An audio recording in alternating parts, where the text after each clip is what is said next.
students of class 9th subject social science. और जो topic हम डिस्कस कर रहे हैं पिछले 2 दिन से वो है forest society and the colonialism. ये हमारा कंटिन्यू टॉपिक है और आज हम उसको आगे ले जाएंगे। और देखिए जो हमने कल तक पढ़ा है इंपॉर्टेंट टॉपिक जो हमने पढ़ा आपने देखा होगा। मेन टॉपिक्स है, ठीक है, introduction, why deforestation, land to be improved, sleepers on the tracks, plantation, the rise of commercial forestry,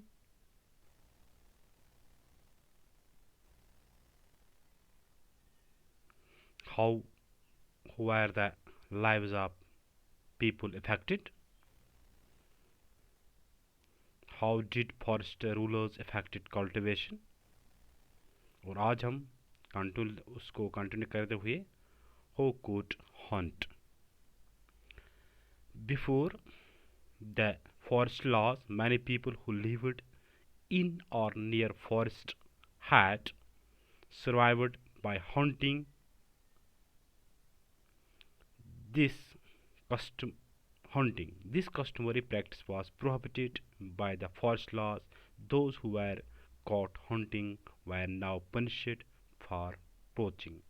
देखे जिस तरह आपने देखा होगा कि जो फॉरेस्ट लोग हैं, जो फॉरेस्ट के नज़दीक रहते हैं, जो फॉरेस्ट के नियर या फॉरेस्ट के अंदर रहते हैं, तो उन पर कैसी कदगन लगाया गया है। और जैसे उनको वो जो भी प्रैक्टिस वो जंगलात से करते हैं, चाहे वो माल मवेशी वहाँ ले जाते हैं, चाहे वो मतलब वहाँ से कुछ फ्रूट्स या वेजिटेबल्स वगैरह लाते हैं, या तो कुछ मेडिसिन लाते हैं, या तो टिम्बर वगैरह लाते हैं, इस सब पर बैन लगा दी गई है। और इसके साथ साथ और एक लोगों का एक ग्रुप है जो हंटिंग से वाबस्ता है, जो शिकार करते हैं, उन पर भी ये कदगन लगाया गया है कि वो जब हंटिंग जो अपनी लाइफ का जो डिपेंडेंट उनका था, जो अपनी लाइफ को सर्वाइव करते हैं हंटिंग से, उनको किया हुआ ये कस्टमरी प्रैक्टिस उनकी थी और ये प्रोहिबिटेड बनाई गई है फॉरेस्ट अकॉर्डिंग टू फॉरेस्ट। अब कोई भी हंटर जंगल में नहीं जा सकते कोई हंटिंग करने के लिए। अगर कोई किसी ने मतलब चोरी छुपी जंगल में गया हंटिंग करने, अगर वो वहाँ पे फॉरेस्ट प्रोटेक्शन ने उसको उसको मतलब कहीं पे पकड़ा, तो उसको एक मतलब सज़ा का सामना करना पड़ेगा।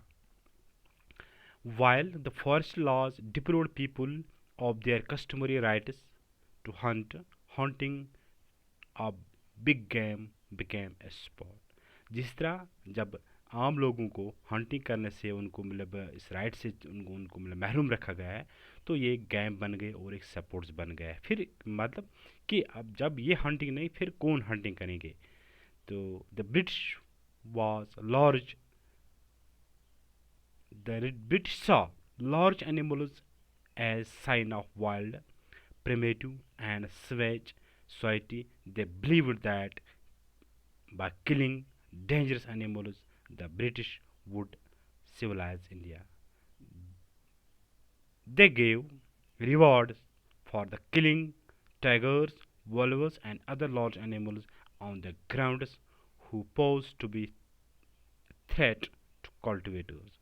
ब्रिटिशों ने जब देखा कि जहाँ पे बहुत सारे एनिमल्स हैं जो स्वैज के लिए खतरा है, डेंजर है, अब उनको किलिंग करना है, उनको यहाँ से हटाना है और इंडिया को सिविलाइज बनाना है।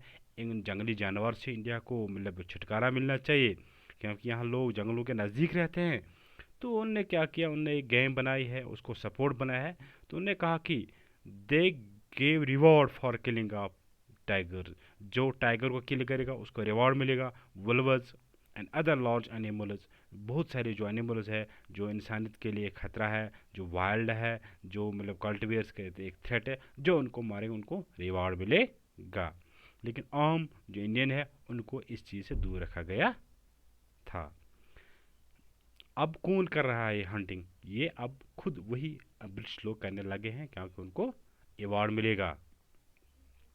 The Maharaja Surguja alone shoot 1157 tigers and 2000 leopards up to 957। जो महाराजा सरगन जो है उसने तकरीबन सतावन टाइगर्स मारे हैं, 2000 लिपॉर्ड्स मारे हैं, up to 1979। A British administrator George Yule killed 400 tiger. एक ब्रिटिश एडमिनिस्ट्रेटर, उसने कितने मारे? 400 के करीब। ठीक है, तो इस तरह उनको रिवार्ड हासिल करने को उन्होंने एक ड्रामा बनाया है कि आम जो इंडियन के लोग हैं इस चीज़ से उनको महरूम लगे और खुद ये काम करने लगे। New trades, new employments and new service. इसके बाद हम देंगे नया ट्रेड क्या था, तजारत किस तरह की होती है, एम्प्लॉयमेंट का कौन है और क्या कर रहे हैं, और सर्विस भी क्या थी इस during the British rule. With the coming of British, however, trade was completely regulated by the government. Grazing and hunting by local people were restricted. In the process, many communities like the Korowa, Karacha, and Yarukla of the Madras Pondicherry presidency lost their livelihood. Some of them began to be called as the criminal tribes and were forced to work instead of factories, minus and plantation under government supervision. क्या हुआ कि जब British लोग वहाँ पर आए हैं तो उनने ट्रेड वास कंप्लीट, उन्होंने ट्रेड को रेगुलेट किया है, यानी उसको गवर्नमेंट के हाथे में लिया है, अपने गवर्नमेंट के अंडर लिया है, अपने अंदर लिया है। जो ग्रेजिंग और हंटिंग है, जो वहाँ पे लोग माल मवेशी पालते जंगलों में या हंटिंग करते शिकार वगैरह करते हैं, उन पर रोक लगा दी गई है, जैसे आपने पहले पढ़ा होगा। और इसके साथ साथ जो एक प्रोसेस बनाया गया है कि many communities like Korava, Koracha and Yerukula of the Madras presidency lost their level. तो इस ऐसे जब जंगलातों पर रोक लगा दिए, जब रिस्ट्रिक्ट बनाए गए तो बहुत सारे जो कम्युनिटीज़ है उनको अपने जो उनका कस्टमरी प्रोफेशन था उनको इस चीज़ से हाथ धोना पड़ा। वो जैसे वो हंटिंग कर रहे हैं या ग्रेजिंग कर रहे हैं या टिम्बर वगैरह लाते हैं या वेजिटेबल या वो मेडिसिन जंगलात से लाते हैं, उनको इन चीज़ों से महरूम रहना पड़ा, यानी उनको ये पेशा उनको छीना गया है। अब उनको मजबूर किया गया है कि वो बाज़ारों में जाके, सिटी में जाके, मार्केट में जाके वहाँ और कोई या फैक्ट्री में जाके वहाँ काम करे।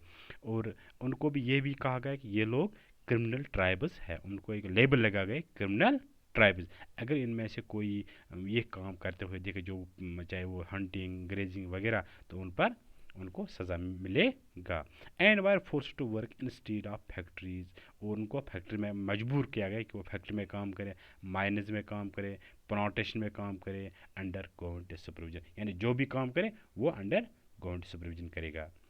इन these jobs there were wages very low and conditions of work were very bad. तो क्या हुआ कि उनको बेचारों को जो वेजेस उनको मिलते थे वो बिल्कुल कम मिलते थे, और जो वर्कलोड था वो बहुत ज़्यादा था, यानी इतनी काम थी कि वो उनकी हालत बिगड़ती बिगड़ बहुत ख़राब हो गई। They could not return easily to their homes villages from where they had been recruited. तो उनको दूर से काम मिलती है ताकि वो अपने घर नहीं जा सकते। फिर क्या हुआ, जब ये चीज़ें हुई हैं तो वहाँ पे एक आंदोलन हुआ, रेबेलियन इन द फॉरेस्ट। लोग प्रोटेस्ट पे मजबूर हो गए, तो उन्हें क्या किया, in many parts of India and across the world forest communities rebelled against the change that were being imposed on them। यानी बहुत सारे अक्रॉस द वर्ल्ड ये जो भी जंगलाती कम्युनिटीज़ है जो जंगलों से वाबस्ता है, उन्होंने एक प्रोटेस्ट किया है, आंदोलन किया है, किसके खिलाफ, जो भी उन पर जो रिस्ट्रिक्शन बनाए, जो कानून बनाए गए, उन कानून के खिलाफ उन्होंने आंदोलन किया है। The leaders of these movements are still remembered in their songs and stories. और जो लीडर्स है जो जिनने उस रेबेलियन का जिस आंदोलन का उस आंदोलन की क़यादत की है, जिन्हें लोग लोगों को ये तासुर दिया है कि अब हमारी जो रहना है, जो हमारी जो हमारे रस्म रिवाज है, उस पर अब अंग्रेज़ों ने कब्ज़ा जमा लिया है, जो उन लोगों को खड़ा किया है आंदोलन करने के लिए। अब वो लोग अब भी उस मतलब अपने गानों में वो स्टोरीज में याद करते हैं. We will now discuss detail one such rebellion which took place in the kingdom of बस्तार in 1910. तो इसके बाद एक आंदोलन है जो बस्तार में शुरू हुआ है 1910 में. तो इंशाल्लाह कल हम उसको डिस्कस करेंगे. तो आज इतना ही. Thanks. Stay home, stay safe.